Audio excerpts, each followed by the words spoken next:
இந்தா 2000 ரூபாய்க்கு எங்க போய் சில்லறை மாத்த முடியும்? இந்த லாட்ஜ்லயே இருக்காது.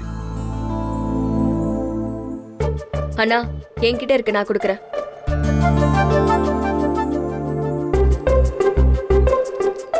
கரெக்டா இருக்கு, இந்தாங்கண்ணா. இந்தா கணக்கு வச்சுக்கோ. அப்போ கூழுக்கு 105, இப்போ ஒரு 300. சார் ஒரு நிமிஷம் சார்.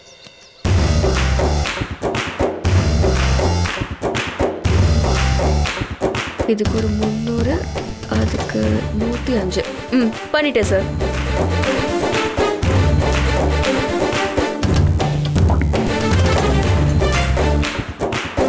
கடவுள் கச்சிதமா கணக்கு பண்ணிருக்கான்.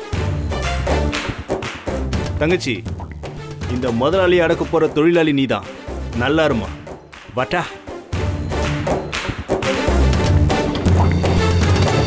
என்ன சொல்லிட்டு போறான்? நீ என்ன அடக்குவியா? எனக்கு அதுக்கெல்லாம் நேரம் இல்லை சார். 3 மாசம் எப்படா முடியும்னு இருக்கு.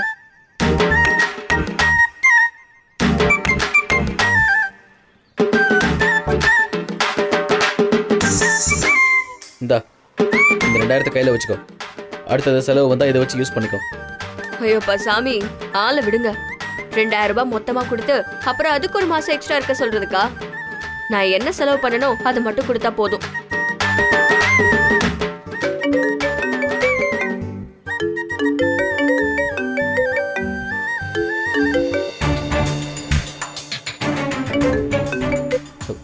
ஹலோ அம்மா. அசோக், கார்மெண்ட் ஃபேக்டரிக்கு போய் பார்த்துட்டு கால் பண்றேன்னு சொன்னேன். 1 ஹவருக்கு மேல ஆச்சு. என்ன பண்ற? அம்மா வர வழியில கார் பிரேக் டவுன் ஆயிடுச்சுமா.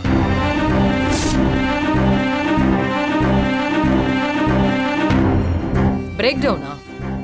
அசோக், காரை செக் பண்ணி எடுத்துட்டு போறது இல்லையா? திடீர்னு இன்ஜின் ப்ராப்ளம் ஆயிடுச்சுமா. நான் எவ்வளோ ட்ரை பண்ணி பார்த்தேன், என்னால் வண்டியை ரெக்கவர் பண்ண முடியலம்மா. மெக்கானிக் கூட நான் கால் பண்ணி பார்த்தேம்மா, பட் யாரும் கிடைக்கல. சரி, அப்ப ஆன்லைன்ல இல்ல நியர்பை யாராவது மெக்கானிக் இருக்காங்களான்னு பாரு.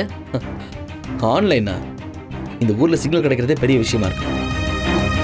இப்படி ஒரு ரிமோட் வில்லேஜை நான் சினிமாவில் மட்டும்தான் பார்த்துருக்கேன். ஒரு 3 ஸ்டார் ஹோட்டல் கூட இல்லைம்மா. பஸ் ஸ்டாண்ட் இல்லை, ரயில்வே ஸ்டேஷன் இல்லை, எதுவுமே இல்லைம்மா. இங்கேயும் மனுஷங்க இருக்காங்கன்றதே ஆச்சரியமா இருக்கு.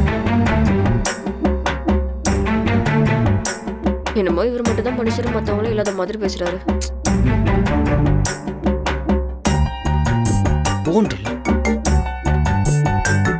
சரி அசோக், அப்ப என்ன பண்ண போற?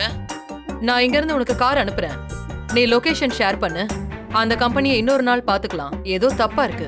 ஆமாம்மா, அதெல்லாம் ஒன்றும் இல்லைம்மா, நான் பார்த்துக்கிறேன். ஒரு ஆட்டோ டிரைவர் மெக்கானிக்கை கூப்பிட்டு வரதுக்காக போயிருக்காரு. அம்மா என்ன ஆனாலும் சரிம்மா, இந்த டீலை முடிக்காம நான் இங்கேருந்து கிளம்ப மாட்டேம்மா. என்ன போ. அசோக் லைன்ல இருக்கியா? வேற. ஹலோ அசோக். அசோக் கேக்குதா? அம்மா கார் வந்தோன்னு அந்த கார்மெண்ட் ஃபேக்டரியை பார்த்துட்டு நான் உங்களுக்கு கால் பண்ணுறேன். Okay bye. சரிம்மா பாய்.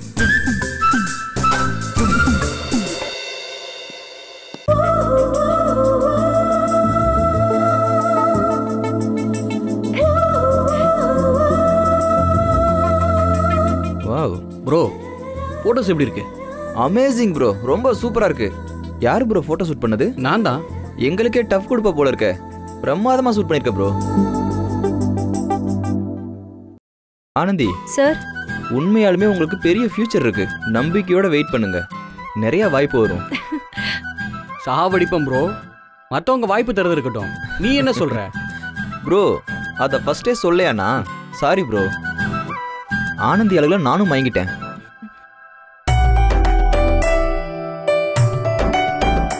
ப்ரோ ஆனந்தி தான் இனிமே நான் ஷூட் பண்ண போற எல்லா ஆடுக்கும் மாடல்.